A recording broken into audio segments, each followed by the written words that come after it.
Of course you're not working to import as many new citizens as we can into the United States to replace all the disobedient ones who didn't vote for us. In other words, you're being replaced, and there's nothing you can do about it. So shut up. The great replacement theory, it's a lie, they yelled. George Soros has nothing to do with that. Stop talking. They said we were espousing something called the great replacement theory, a well-known racist fantasy. The great replacement. They acknowledge that it's real, and they love it. This policy is called the great replacement, the replacement of legacy Americans with more obedient people from faraway countries. The great replacement plan is working. Okay, so that was bigoted, dorklet Tucker Carlson talking about the great replacement theory, which was part of the motivation of the racist mass shooter in Buffalo who claimed the lives of 10 victims, mostly African Americans in that neighborhood. And a lot of folks are wondering how he became radicalized.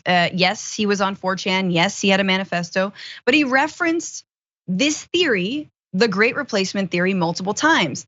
And you can look no further than Fox News on any given night and Tucker Carlson's show to either ironically or unironically espouse and defend the great replacement theory, not only for what it is, which is racist, but also saying that it's not racist to claim, and again, if you don't know, the idea that Democrats are somehow replacing Republican voters with Democratic voters by allowing immigrants into the country, by encouraging people of color to have kids, I don't know, for existing, whatever it is. Fox News is empowering and enabling a vicious ideology that has actually put a target on the backs of their own hosts in some cases, right? So the manifesto included these infographics that the Buffalo shooter put together, and it's separated by cable news outlet, right? So he has one for CNN, one for Fox. And what he did was take these tiny little pictures of everyone who works at those organizations and either happens to be Jewish or he thinks they might be Jewish, and he just has like the Star of David on their photo. And what also stood out to me is, it was a horrific document that mostly focused on his hatred for Black people, but it was also anti-Semitic. And there were huge sections dedicated to his anti-Semitic ramblings. And he decided to characterize Jewish individuals in different ways. And what stood out to me was he even included a section called The Rat and included a picture of Ben Shapiro. And just absolutely disgusting stuff, right? What I also noticed though was Ben Shapiro's subreddit was already providing cover for the guy. That doesn't mean Ben Shapiro himself was doing it. It's people who post in that subreddit who happen to be fans of Ben Shapiro, but already like trying to blame the left for it, like trying to figure out, okay, what's the right narrative to skirt any responsibility for the hateful rhetoric that has led to this insane paranoia among, a lot of young white men. So, and the other thing I want to note is Tucker Carlson, without a doubt, and there's just so much evidence, spouts these insane conspiracy theories. However, even if you get rid of Tucker Carlson, I think it's important to understand the shooter became radicalized online through these online message boards, okay? 4chan was, named, I think multiple times in his manifesto. And so what Tucker Carlson really does do is kind of mainstream those conspiracy theories, right? Yeah. Because this is the most watched show on Fox News. Fox News, unfortunately, is the most watched cable news outlet in America.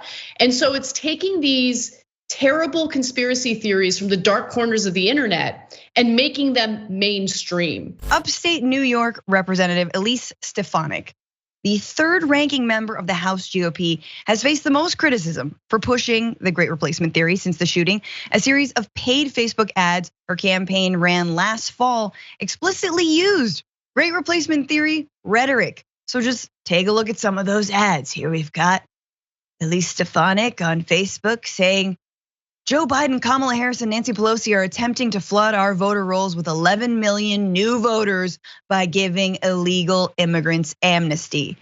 And then stop election insurrection. That's cute because there was another election insurrection. And here you go, here's another one. Radical Democrats are planning their most aggressive move yet, a permanent election insurrection.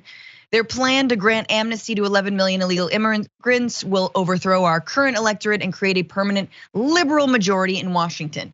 So that is exactly and precisely the kind of conspiracy theories that the shooter in Buffalo was espousing himself. And he believed that it was his job to kill as many black people on that day. And in general, the conclusion of the Great Replacement theory is to kill people of color, to actually act on that. It's not just this is happening. That is the natural conclusion that has been espoused by white nationalists on the internet. And so you might think that a lawmaker once called out on this, especially in the wake of a tragedy or a massacre that is tragic, that maybe one of those politicians would back off of that rhetoric. Instead, nope. Representative Stefanik, Elise Stefanik, just doubled down. So here she is tweeting yesterday, the American people are smart. It's a fact that Democrats have been explicitly pushing for amnesty for years, specifically for political and electoral purposes. Covered this for a long time, that Republicans live in a fantasy world. They have their own media entities and they believe whatever they're being spoon-fed. What's changing right now is that what used to be on the outskirts of the conservative movement, still very much prominent. Your Steve Bannons, who at the time were very connected to Donald Trump. A lot of these folks have been pushing this great replacement theory. And I love what you just said there, because this is a theory, it's a term, like critical race theory, great replacement theory. We all know these things, but outside of theory in practice, what this means is that Black people, people of color, honestly, it even gets down to women at a certain point, are in this secret mix, a secret plot to ultimately take over and brown American society or brown European society.